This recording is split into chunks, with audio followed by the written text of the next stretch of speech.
Pour continuer sur le volet investissement, continuons maintenant sur les travaux d'amélioration des axes de circulation de la ville et les bâtiments municipaux avec quelques images des réalisations faites en 2025.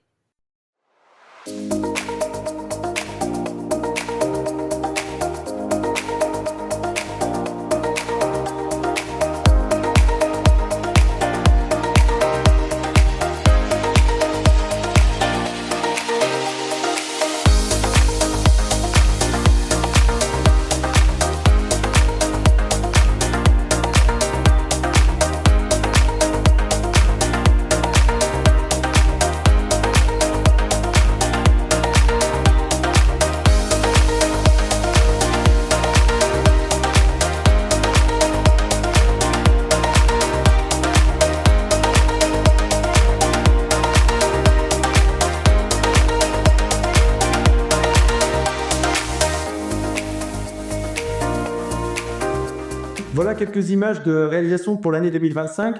Juste savoir que pour une commune comme Bretignolles, chaque année, la rénovation de la voirie, c'est environ, enfin c'est même plus d'1 million d'euros qui sont pris sur le budget principal, autofinancé chaque année pour nos travaux de voirie.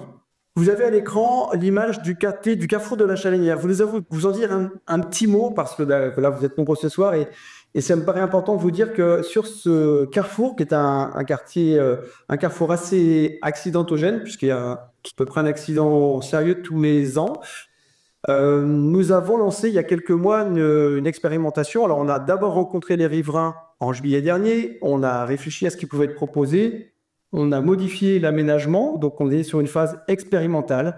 Expérimentale, ça veut dire qu'on a quelques mois comme ça, on va laisser le carrefour en l'état et on va se revoir pour analyser ce qui s'est passé, ce qui s'est bien passé, ce qui s'est moins bien passé.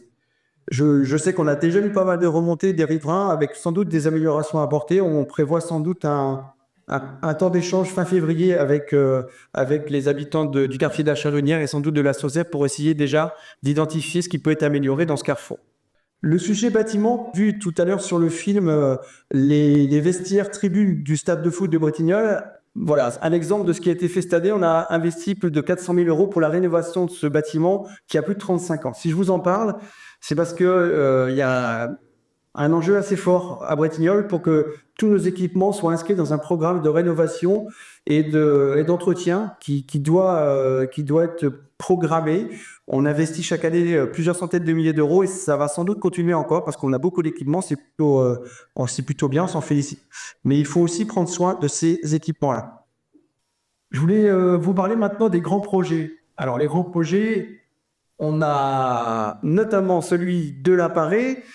Que s'est-il passé à l'Appareil en 2025? Alors, vous l'avez constaté, les travaux n'ont pas commencé, mais ça, je vous avais déjà prévu que c'est un gros dossier, compliqué, ambitieux. On a quand même pas mal travaillé sur l'année 2025, notamment sur des travaux plutôt administratifs. On a engagé la modification du PLU, du plan local d'urbanisme.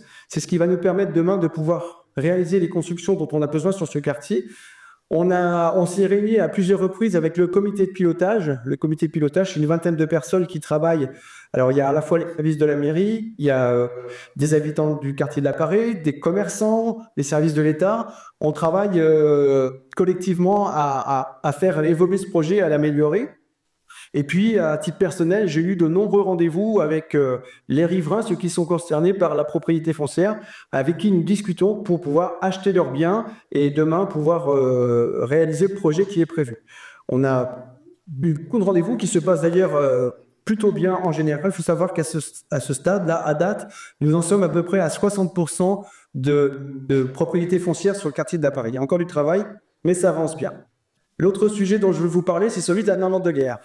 J'ai noté sur mon papier ce serpent de mer de notre mandat.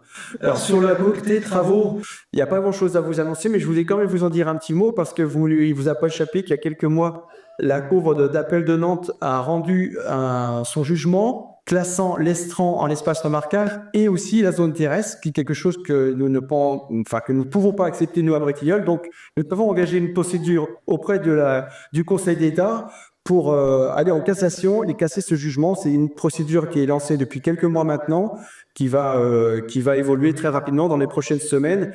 Et bien sûr, vous serez tenus au courant. Et je ne doute pas que sur ce sujet de Normandeguerre, il y aura pas mal d'informations dans les prochaines semaines. En 2025, on a un autre dossier qui s'est imposé à nous, c'est celui de la cave de l'Allier, le secteur des Gâtinais. Vous connaissez peut-être les deux noms. Alors, très connu, la colonie d'Allier, comme on la connaît à Bretignolles. Figurez-vous que la CAF nous a contactés il y a un peu plus d'un an pour nous annoncer qu'elle souhaitait vendre le site de la colonie. Ça représente 6,5 hectares en plein cœur de ville à Bretignolles. On les avons rencontrés, nous avons discuté, nous avons réussi à nous mettre d'accord pour une transaction qui s'est finalisée en décembre dernier. Donc ça, on s'en félicite, puisque du coup, aujourd'hui, la ville de Bretignolles est propriétaire de cet espace en cœur de ville. Pour autant, on a aussi rempli une des conditions de cette cession qui était souhaitée par la CAF, c'était que l'activité qui était proposée soit maintenue dans cet espace pendant 12 ans. Alors, on a lancé une consultation, on a monté une délégation de service public avec une association qui s'appelle Temps Jeune. Et donc, depuis quelques jours d'ailleurs, depuis début janvier, ils sont dans les murs pour continuer à faire vivre ce centre de vacances, pouvoir accueillir des groupes toute l'année et aussi continuer à faire fonctionner le camping d'une 50aine d'emplacements, un camping 2 étoiles. Et nous pourrons ainsi remplir les conditions de maintien de tourisme social sur notre commune. Je pense que c'est important que tout le monde puisse aussi venir en vacances à Bretignolles, y compris ceux qui ont des revenus plus modestes.